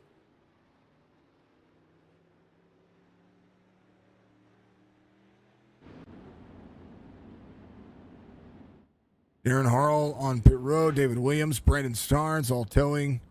They should not go a lap down, so that will make things a little bit more interesting. That was an off. Gosh, laps do not count. You're going to see the ticker reorganize itself here in just a moment there, folks. Travis Schroeder, your race leader. Tony Martin in second. Matthew Croak in third. As we'll go back double file here. Here's a look where this happened right here. 13 free in front of him. Oh. Oof. Little barrel roll back there for the 13. Waiting for these cars to get themselves. Darren's coming back around. These cars are definitely looking for their toes to happen a little bit more quickly. David Williams, Brendan Starnes, a fast repair in the bag for him. Still waiting for this race line. There's Brandon Starnes getting the fast repair. He's going to have to catch back up to the field. David Williams still towing just a moment. He's going to have the fast repair. So they're going to be ready to go. They should be on the lead lap. Everybody should be on the lead lap. Everybody, this whole lap 5 thing will reset here in just a moment.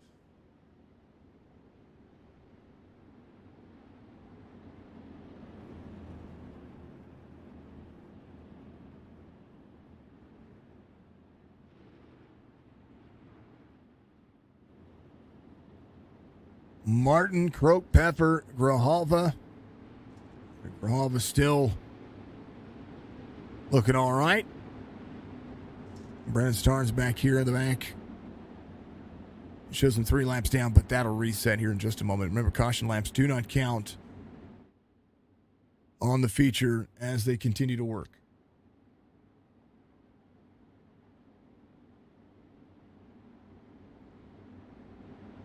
'19 ready. They're going to dig.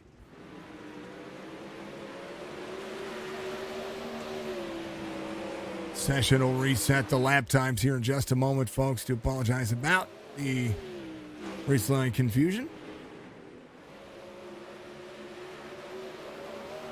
Everybody digs. Everybody's on lap 2. Trevor Schroeder fast lap right now as 13:42 digs into the window here. Everybody's starting to work back at it as the caution comes out for the second time here.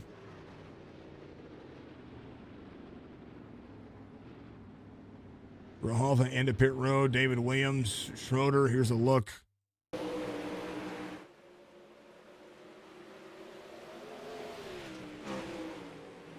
Here's a look one more time. 33 if he's hell. There's just a whole lot of happening there. Oh. This was kind of a weird. I don't know how to take this. A lot happened in front of, and I tell you what, Grijalva just has the run right there. He's there to the inside. Watch. This is the restart here. The restart kind of checks up a little bit here.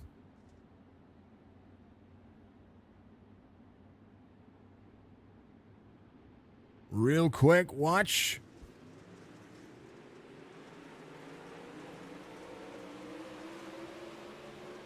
Grijalva, good run. There's some checkup in front of him. He goes all the way to the bottom of the racetrack. It's tagged by the 33. And the 33 slider in front of him. And just a whole lot happening there. 13 gets a little bit of it. David Garman gets a little bit of it. Drivers are going crazy.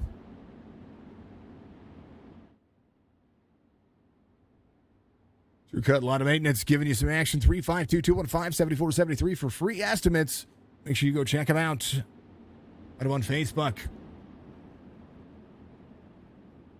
Man, oh man. Grijalva tail into the field here. Williams is going to be up there as well. Schroeder gets the green flag. And now we're back to running. Lap 4 being completed. As drivers look to try to manage big racetrack with a lot of cars on here. It does make for an interesting run. Tony Martin trying to go back to the bottom. Is going to have this run. There is Croak to the outside. Martin tries to slide it up. Caution back out. Kyle Carter involved.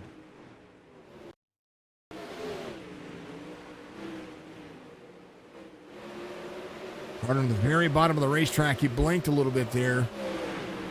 Oh. And the tire got him.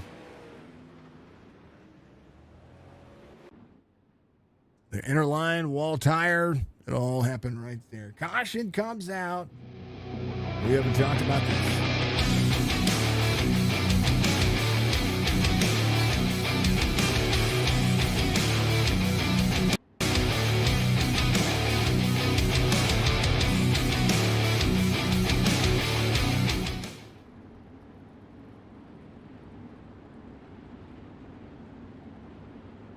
How about it?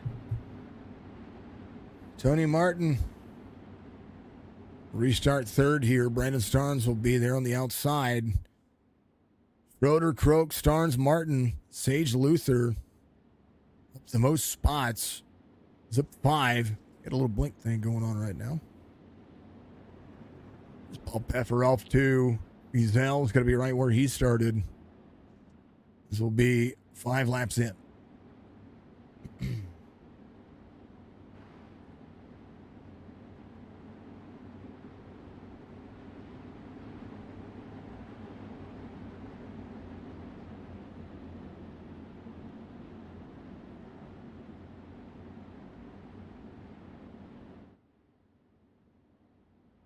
Pace truck dives in. Back at it again. Marcel, thank you very much for the follow. I appreciate you. See that earlier. Green flag.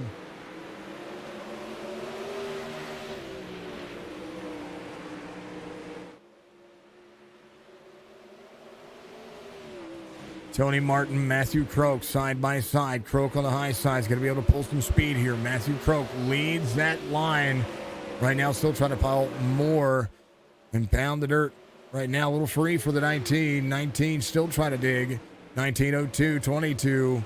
Croak again. If he wins, just go to the tail end of the field later on. David Garman trying to work up the race line. Matthew Croak, 13.32 on his last lap. Brandon Starnes in that 4th spot. Sage Luther to the bottom. Luther slider coming up the race line. Starnes back right where he started.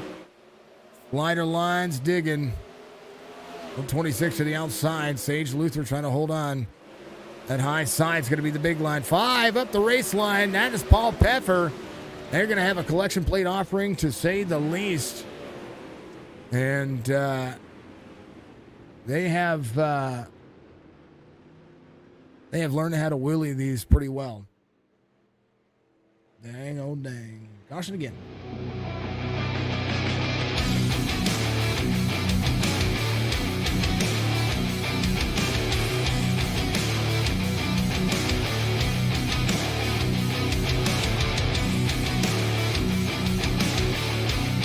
Big look here. Here's what's happening. Up top. Zell's right there. He's trying to stay out of Fuse. He just literally takes that left side tire. Oh. And digs it up into the 33 of Fizell. Fizell is trying to get that car rolling forward. Again, Paul Peffer here. Let's go to the nose. Or the left front. Left front. There it is. Right here. Watch.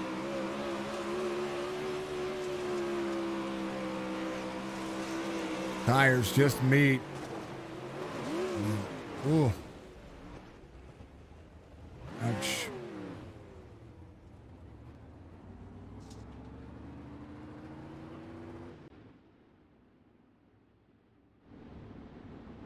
Schroeder, Croak, Martin, Luther.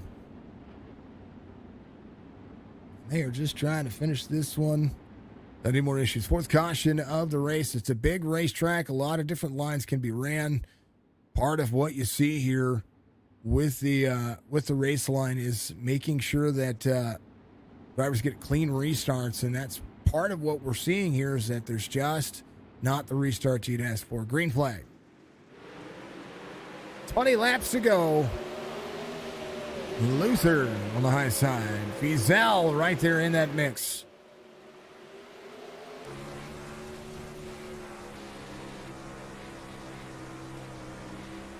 Martin gives up 2 spots there. Tries to still dig a little bit more race line out of it. And slide up in front of George. George to the bottom side. 22.06 of Garmin going to be able to take a spot away from the 33. Garmin to the high side has 2 wins on the series already.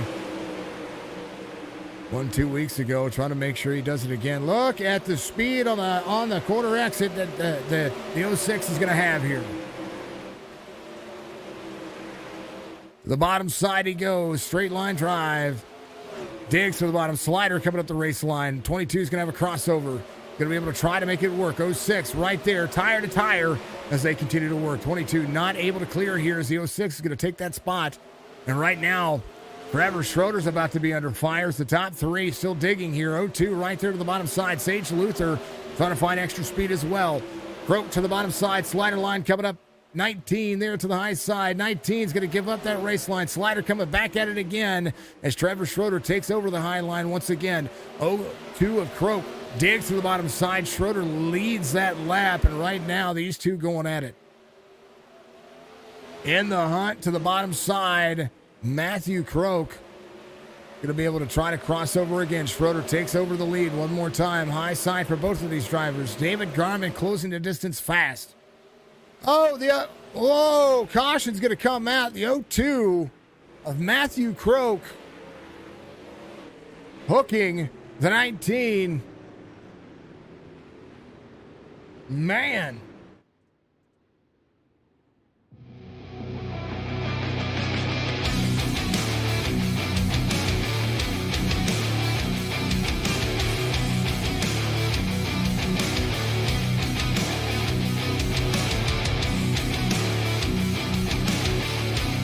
These two are putting on a clinic for the slider line here. This is the lap prior, or the turn prior. 19 gets a clean line here. They both dig into 1 and 2. Slider for the 02. 19. They touch tires, and then all of a sudden he goes around. Right here, the 02 of Croak gets to the wall And the 19 has to make a decision, and this is what he sees. But that's not what he sees. This is what he sees in his cockpit here. Back up. He sees the O2 fly up, tap the wall. He goes this way and just tries to stay out of the throttle. They touch tires. And, you know, it happens.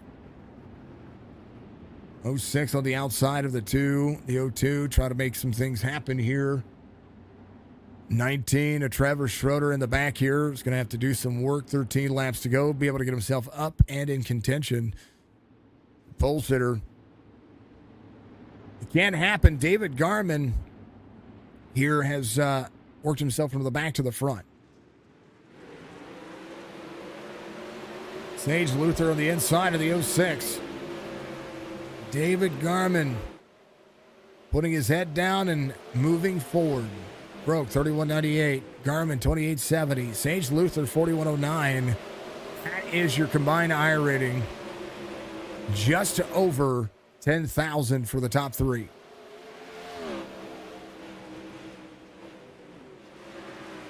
'02, 06, 10 to go. Tony Martin in fourth. Bittner in fifth. 19 to Trevor Schroeder. Try to find more grip. There to the inside. 3 wide in the corner. 3 wide on exit. 03 somewhere there. 47 back to the outside.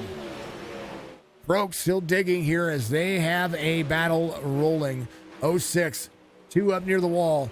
06 with a better run. Going to be there to the back quarter. High side for David Garman as he continues to work. 02 still slides the line. Pinches the 06. 06 is good. Slider coming for the 06. 8 laps to go to be 7 this time by. Croak up on the wall. Gives a bump to the 06. And the 06 out front. The 2 not going to be able to clear here. Side by side on the corner. Exit as they go. Garmin, your race leader. Caution comes out again. Kyle Carter involved.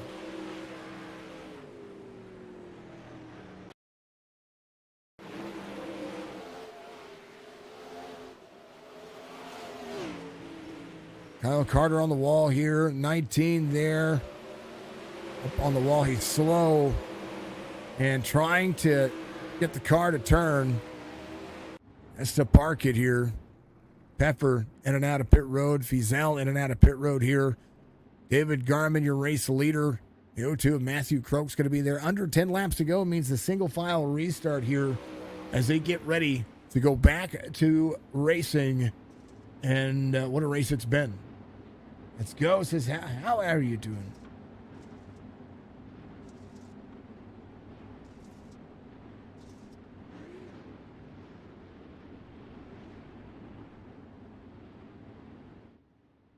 Drivers trying to work on their craft. Drivers try to improve. And I tell you what, we're seeing a whole lot happen here. Fizel back here. Peffer's going to be back here as well. Fizel's going to have the 33 in lock. Drivers prefer the high line on the restart here. Keep themselves near the wall. Keep themselves near the turn. Croak's going to have to do some work here. He's going to be able to make it happen. David Garman from the back to the front. Can show it can be done. Matthew Croak to have the advantage to be able to get some extra points. Next week, needs to win this one. And drive from the back to the front. David Garman on rails. 02 checking up the race line. 06 on the high side. 02 there. They will extend this one more turn here.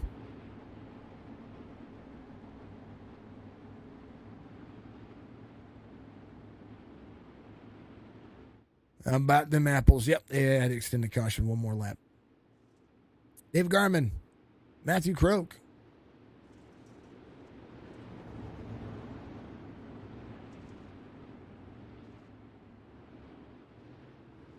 '06 goes. They're going to be loud.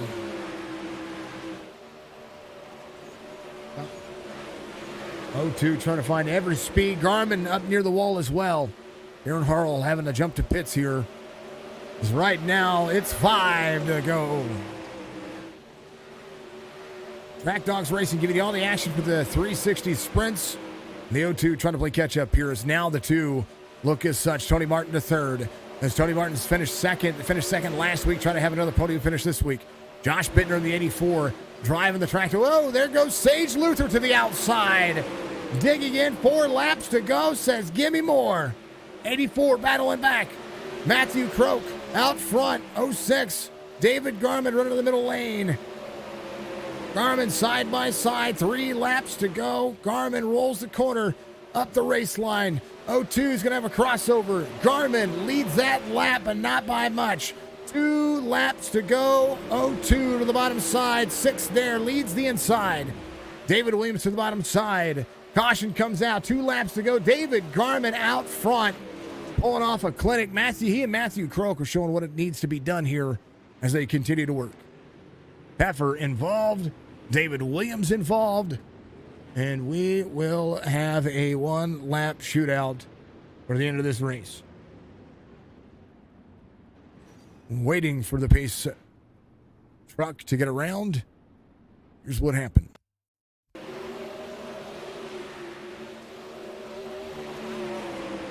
(13) on the bottom side, sends it into the corner too much. Oh, the 03 carried a lot of speed, had nowhere to go. And Paul Peffer here. Here's what happened to Paul. Into the corner. Brandon Starnes there. Paul right. Oh, up into the old counterpart. And then it just goes around on him. Loops around. All good things must come to a complete turnaround. This will be a white flag lap. David Garman's going to have to get the best restart of his life as Matthew Croak digs. Come on, David says, how? I sound a lot better. I appreciate you. I feel better. It's just, again, it's still just the lungs. Like having the lungs in the throat. That's the big thing. Tomorrow night, Dirt Anarchy series. Sunday night, Dirt Action. We are off during the day because the Outcast Racing League, the majority of their league is actually at Daytona. So the Daytona 500 coming on tomorrow. Of course, Hendrick Motorsports making up the front row. Going to be great to see. Good to see you all out there. Thank you to my caution sponsor, Dark Horizon Fishing. Facebook.com. Find Dark Horizon Fishing. O2 being cheeky there. As the 06 is going to slide up the race line. This is your white flag here. O2 is going to slide into the bottom. Broke trying to hold on. Oh, Garmin got it by inches. Garmin got it by inches. By inches. No way to call that.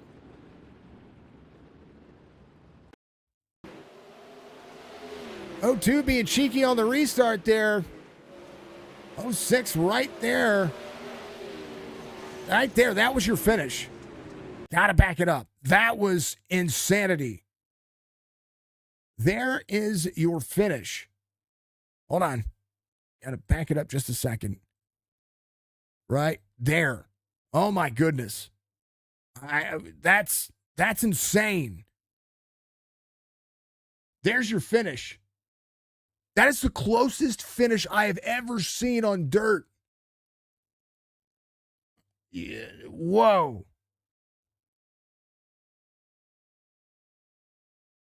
Garmin, by 7 1,000ths of a second. Matthew Croak second.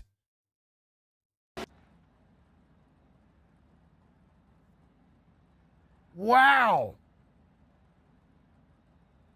Tony Martin third. Congratulations to Tony Martin. Josh Bittner in fourth. Grijalva in fifth. Fizel sixth. Luther seventh. Starnes eighth. Kyle Carter ninth. Trevor Schroeder 10th.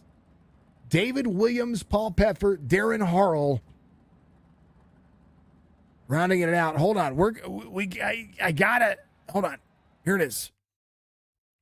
We gotta go to it. I will get to the drivers. This is what I mean by cheeky. Here's the 2 right there. He peeks the corner. 06 up high. Almost goes before the 06. 06 right there to the corner. 2 to the outside. He's going to run the high line here. Matthew Croak runs the high line. Little wall tap there. Never hurt anybody. Drives to the inside. There's Garvin to the outside. Slider coming up. 06 with a run. He's going to run that mid lane. And then, bam, that is how it goes. That is insane. That is the run of the ages. Hold on. Camera view. Let's change this one. Look at this. You see where the R and the L are right there. Right there. That is what 7. That's insane. Insane. Incredible finish for the Dirt Assassin series. It saw some cautions, but I tell you what, that was an insane finish and well worth the price of admission. What a race that was. And man, oh man, David Garman is going to be your victor here. And deserving. They both deserve all of everything. David Garman gets the victory here, and by 7/1000th of a second, you and Mr. Matthew Croak were having it. He got cheeky on the restart there, and boy, did you have to make it work. I'm sorry, I missed that last little bit. I was changing some hardware around. What was up?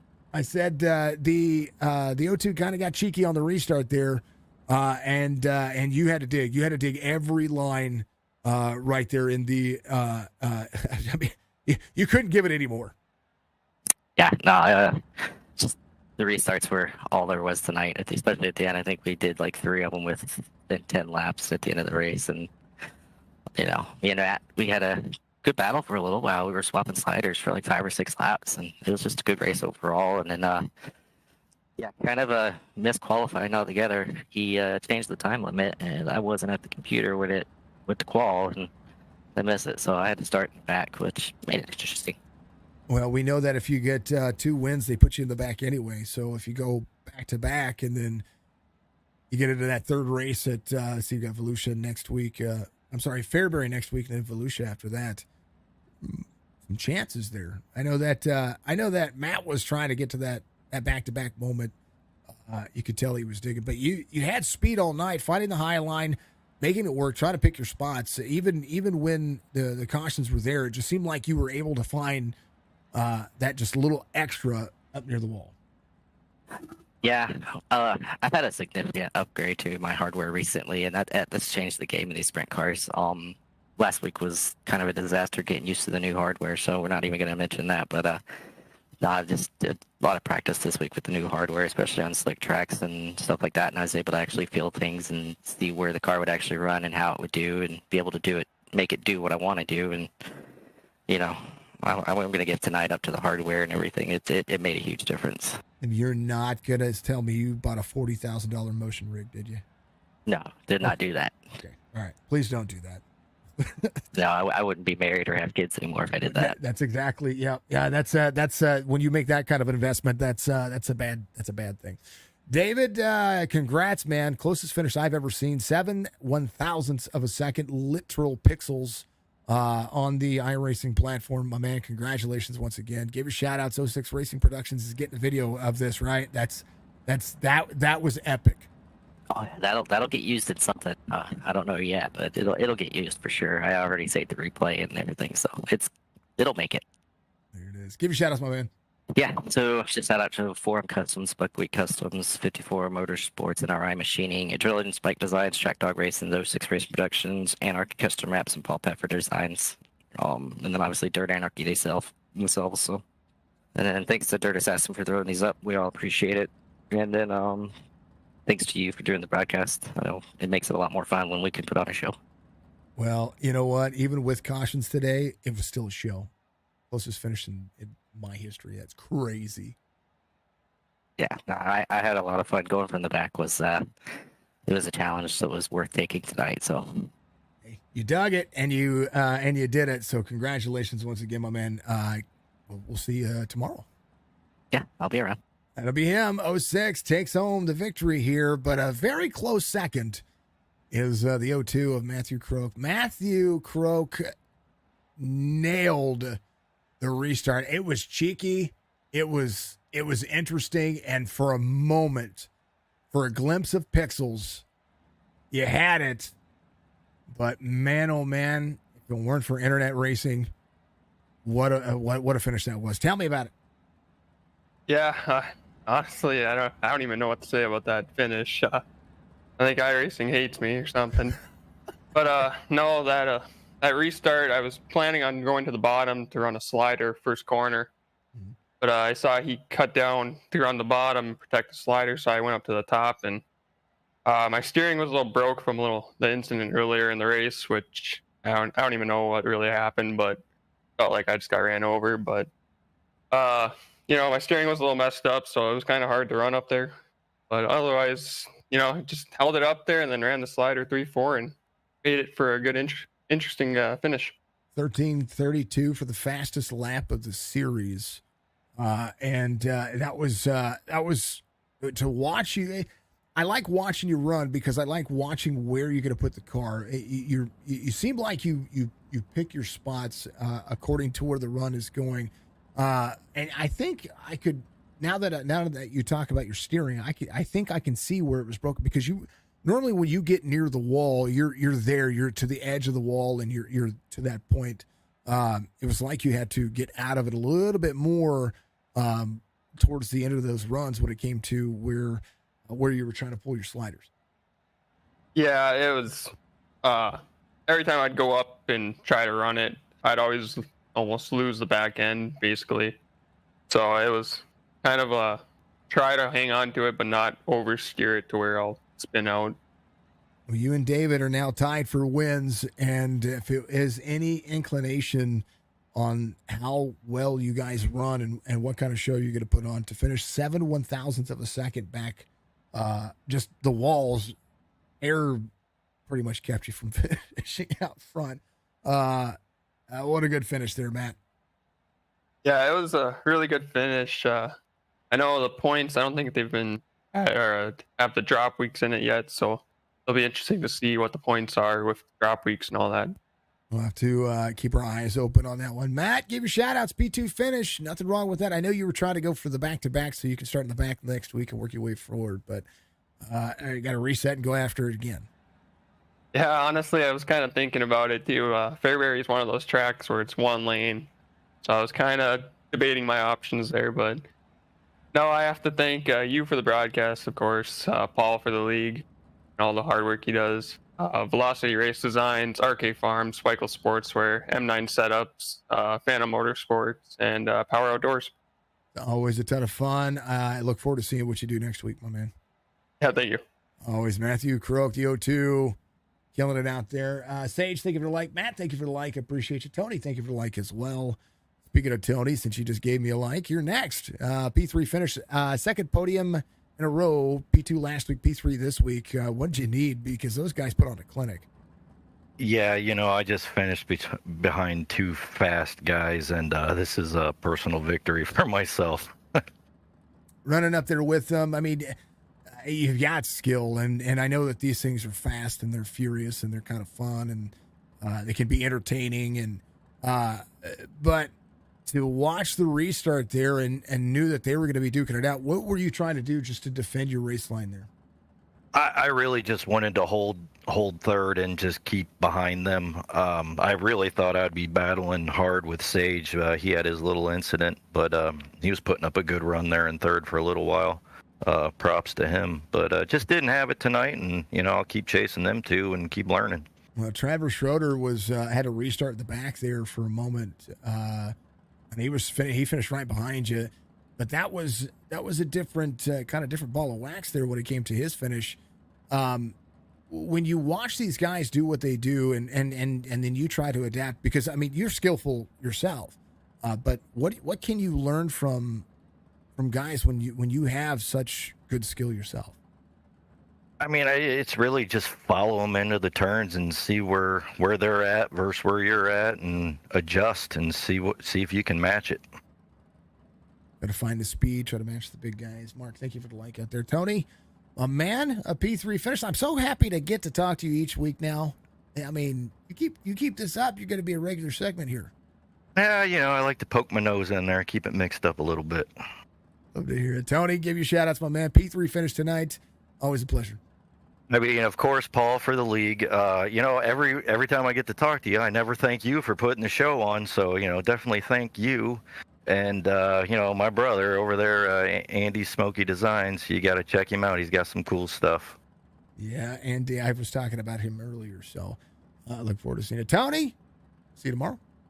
All right, bud. That's the man. Tony Martin finishes in P3, and he just nails it. Great look, great drive. David Garman, your feature winner by mere moments. One more time for you. Here is the finish of these two on the restart. A big dig and a whole lot of fun. They come around. The slider up the line. 06 has to battle back here. And by that much, that was your race. Literally at the line. Killer times. One more time at the checkered flag. I have to give props where props are due because I'm going to be most definitely giving them a screenshot here. There is before the line. 1, 2, 3. There's the line. Right there is the finish. And what a run that was. Holy cow. An amazing day. Screenshots going up on Facebook. Much love, folks. Be good. Be kind of one another.